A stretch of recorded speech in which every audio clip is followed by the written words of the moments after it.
James Turner for the untouchable true school sports. Let's go, baby. Bow! Be careful what you wish for because it can become a reality. Yeah.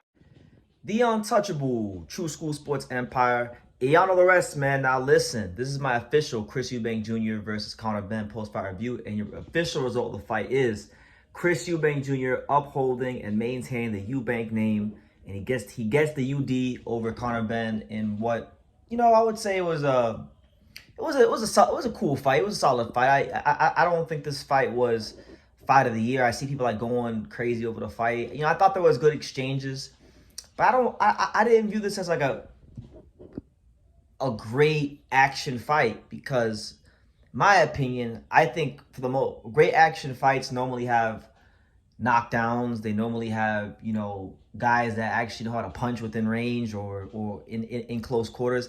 I just thought this fight was very sloppy. There was a lot of fouls in the fight. You had Conor Benn hitting on the back of the head a lot. You had Eubank, flailing around on the inside. I just didn't like it. To me, it was an ugly fight. But I respect the effort of Eubank and Benn. I respect the spirit of Eubank and Benn. You can't ask fighters to do much more than go out there and give it their best, and they did that. I just don't think it was a fight of the year. I've seen a lot of people in boxing saying that this is the fight of the year.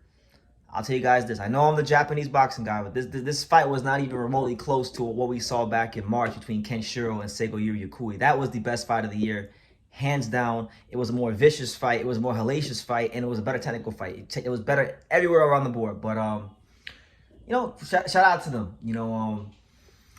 Let's start with Conor Benn. Let's start with Conor Benn, because coming into the fight, I think Conor Benn had everything stacked in his favor. He had failed a couple PED tests a couple years ago.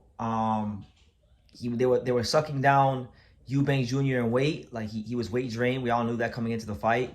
Then there was a glove conspiracy going into the fight. Got the gloves he wanted or whatever. And then on top of that, they fought in a solo boxeo, Telemundo, just a really small ring, a really small sized ring. So everything was favoring Ben. Ben struggles with movers. If you go back and you watch the Adrian Granados fight, he couldn't handle the movement of Granados. Pete Dobson, when he moved around moved around him here and there, had problems with Pete Dobson. So, Conor Benn, he had everything stacked in his favor, and he still lost. And funny enough, right? He's the younger fighter, right? He's a younger fighter. You're fighting an older fighter. You're fighting an older fighter who's weight drained. And Conor Benn, he didn't lose this fight because he got knocked out, or he didn't lose this fight because of size or anything like that. No. He lost this fight because, really and truthfully, he just didn't have the IQ or the fighting instincts to actually out hustle Eubank. Eubank beat him by outboxing him, of course, but also out hustling him, outfoxing him, just being the smarter, more savvier fighter throughout the duration of the fight. That's how he won. And funny enough, Eubank got out to a slow start, but once we got to round 4, round 5, round 6, you saw Eubank really begin to find a home for his power punches. They didn't have the effect they probably would have had on Ben if there wasn't a big rehydration clause. So, I just kind of imagine what would have happened if there wasn't no rehydration clause. How fast would Eubank have stopped Conor Benn, because it got to a point where Ben just ran out of ideas and couldn't get past a lot of the things that Eubank was trying to do. So I thought the right guy won. I thought it was a great event. I'll put it to you guys like this. I thought Eubank Jr. versus Benn, it was a great event. A lot of theatrics, a lot of iconic moments going into the fight. Like, back when they first signed it, the 60%. Right before this fight, you had the iconic scene of Eubank Sr. pulling up with Eubank Jr. and reuniting at the last minute. Something out of a movie script, so something out of WWF, right? But that's part of the event, right? Everything around the event I thought was amazing, but the fight itself to me was actually kind of, if I'm being honest, I thought it was kind of whack. I thought it was kind of whack because I think it was just sloppy. It was real sloppy. They went in there, they let it all hang out, but it was just real sloppy. Nobody got knocked out. Nobody got dropped. It wasn't until about the 12th round where you really saw any signs of somebody maybe getting knocked out, because Ben got hit with some shots, but then he took them well and recovered pretty well. So I don't think it was a special fight. I thought it was a special event, but I don't think it was a special fight. So should they do a rematch? I hope not. I really don't. I mean, I don't think it was that great of that close of a fight, nor was it that great of a fight to do a rematch, but it was great enough.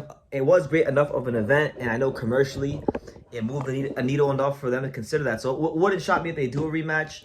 Personally, though, I like to see Conor Benn try to get back down to welterweight and try to, make a play there. Try to fight the guys like Barrios and Jin Sasaki and Brian Norman Jr. and, Stanley, them kind of guys. I want to see him get back in the mix of welterweight, because I feel like he'd be good for the welterweight division. And as for Eubank, they fought this fight at 160 or whatever it was, right? He can't even make that weight class healthily anymore. There's nothing really big up there for him at 68 unless Canelo decides to pick him. So, honestly, I think this is the high point of Eubank Jr.'s career.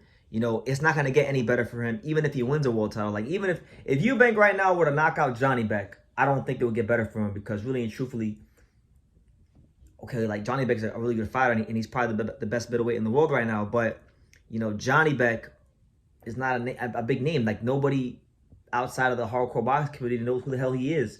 This is a one-of-one feeling in a one-on-one scenario for a one-on-one fight. I feel like you should go out on top. You made good money. You always want people's last images of you as a fighter to be good ones, and I feel like him beating Eubank in front of a very spirited crowd at Tottenham Hotspur Stadium in a legacy fight, legacy event, I feel like this is the perfect way for Eubank Jr. to go out. But, again, money talks and bullshit walks. So if they offer enough money for a rematch, I'm sure we'll see both of them here. But I'm just giving you guys my take. I didn't think it was a great fight, but I thought it was a great event. So, yeah. Let me know what you guys think, man. I think if we're being honest here, and I like Conor Benn. I like him, but I got to be honest with you. Because it's just the truth. It's the truth probably more for him than any fighter I've said this about. But Conor Benn, exposed by Chris Eubank Jr. He got exposed because you had a dehydrated, weight-drained, older fighter, and you lost because he out-hustled you. Not because you got knocked out, not because he was bigger than you, because he threw more punches than you. You're the smaller guy. You're supposed to throw more punches than him.